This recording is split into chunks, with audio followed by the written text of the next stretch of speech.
Radhe Radhe everyone, स्वागत है आपका आपके अपने यूट्यूब चैनल राधे की कृपा में।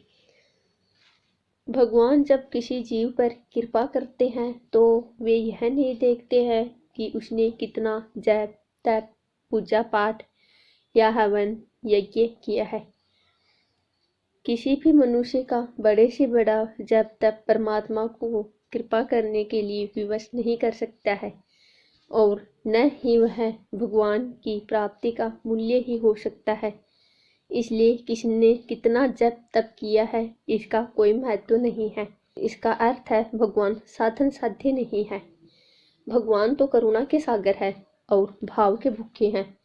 वे तो केवल जीव के अंतर मन के प्रेम की सच्ची श्रद्धा को देखते हैं। यदि अपने मन में सच्ची श्रद्धा है तो भगवान जरूर अपने ऊपर कृपा करेंगे। भगवान की कृपा होने पर ही उनकी प्राप्ति होती है। श्री राम सेतु बनाने के समय प्रभु श्री राम की गिलहरी पर कृपा के प्रसंग में यह बात सिद्ध हो जाती है कि भगवान सिर्फ भाव और श्रद्धा के भूखे होते हैं। हमारा भाव कैसा है, हमारी श्रद्धा क्या है, तो चलिए बताती हूँ गिलहरी जैसी शुद्र जीव पर भगवान राम की कैसी कृपा हुई। कहा जाता है कि जब लंका विजय के लिए नल नील समुद्र पर सेतु बनाने में लगे थे और वानर तथा भालुओं का अपार समूह पर्वत खंड और वृक्षों को ला लाकर उन्हें दे रहा था, उसी समय एक नन्ही सी गिलहरी भी मर्यादा पुरुषोत्तम प्रभु राम जी के कार्य में सहायता करने के लिए वृक्ष से उतरकर वहां आ गई। वह छोटी सी गिलहरी न तो वृक्ष की शाखाएं ही उठा सकती थी और न ही शिलाखंड, लेकिन उसने अपनी सामर्थ्य अनुसार एक कार्य ढूंढ लिया। वह समुद्र के जल में स्नान कर रेत में लौटती, फिर दौड़कर सेतु पर जाती। वहां वह अपने शरीर में लगी सारी रेत झाड़ देती। पुनः वह समुद्र में स्नान कर रेत पर लौटती और सेतु पर रेत झाड़ने के लिए दौड़ पड़ती। उसका यह कार्य बिना रुके चल रहा था। वह लगातार यह कार्य कर रही थी। उस छोटे से जीव की ओर किसी का भी ध्यान नहीं गया, किंतु गिलहरी का यह कार्य बड़ी एकाग्रता और कौतूहल से प्रभु श्री राम देख रहे थे। कोई भी जीव यदि प्रेम से भगवान के लिए कुछ करे तो भगवान उसको अवश्य स्वीकार करते हैं। कबीरदास जी ने यह बात कही भी है, चिट्टी के पग घुंघरू बाजे वो भी साहब सुनता है।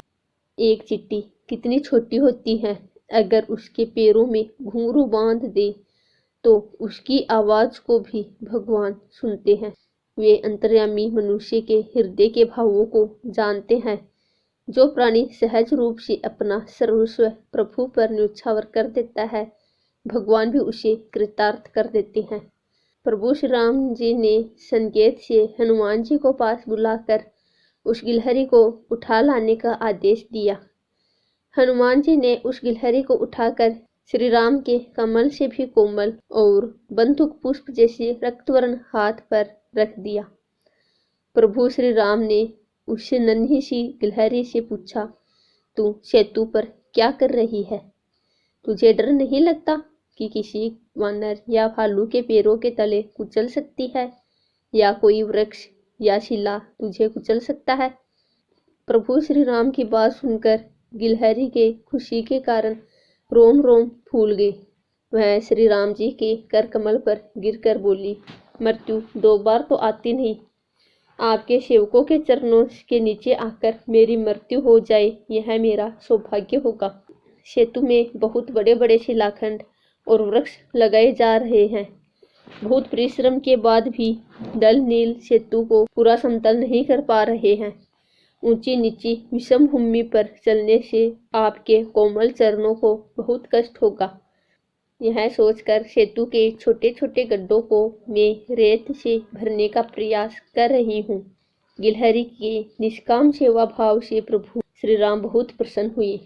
उन्होंने गिलहरी को बाएं हाथ पर बिठा रखा था। एक छोटे से प्राणी को उन्होंने वह आसन दे रखा था जिसकी कल्पना त्रिभुवन में कोई नहीं कर सकता। श्री राम जी ने अपने दाहिने हाथ की 3 उंगलियों से गिलहरी की पीठ थपथपा दी।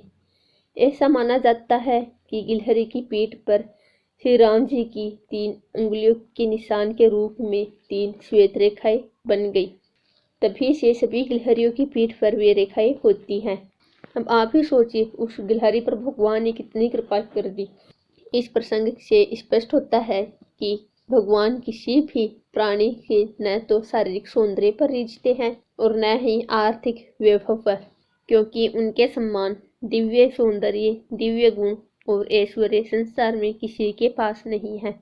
वे तो केवल जीव के हृदय के प्रेम को देखते हैं और उसी प्रेम डोर से बंधकर खींचे चले आते हैं। गीता में भगवान श्री कृष्ण भी कहते हैं, मैं सभी प्राणियों में समान रूप से व्यापक हूँ। न कोई मेरा अप्रिय है और न ही कोई प्रिय, परंतु जो भक्त मुझको प्रेम से भजते हैं वे मुझ में हैं और मैं भी उनमें प्रत्यक्ष प्रकट हूँ। आशा करती हूँ आपको मेरी यह वीडियो अच्छी लगी होगी। आप मुझे कमेंट करके ज़रूर बताएं कि आपको यह वीडियो कैसी लगी। यदि आपको मेरी वीडियो अच्छी लगी तो वीडियो को लाइक एंड शेयर जरूर करें तथा चैनल को सब्सक्राइब करें ताकि मेरी आने वाली लेटेस्ट वीडियो सबसे पहले आप तक पहुँचे।